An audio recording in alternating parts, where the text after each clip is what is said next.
So I was sitting in a cafe the other day with a couple of my friends, and we were talking about Mindtest, and I had the sudden realization that Mindtest has an Android port, and that it doesn't really rely on any of the major Android dependencies that are missing from Android Wear.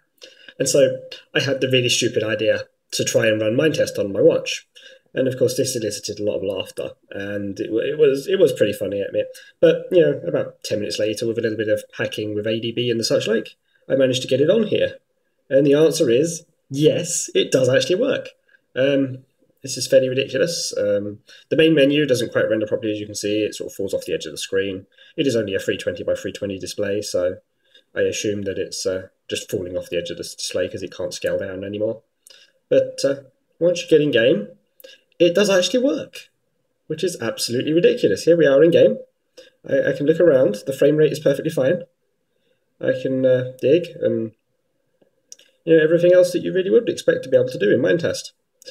Absolutely ridiculous. Mindtest on a smartwatch, and this is tiny. I mean, look at the size of my finger compared to this watch. It's absolutely tiny.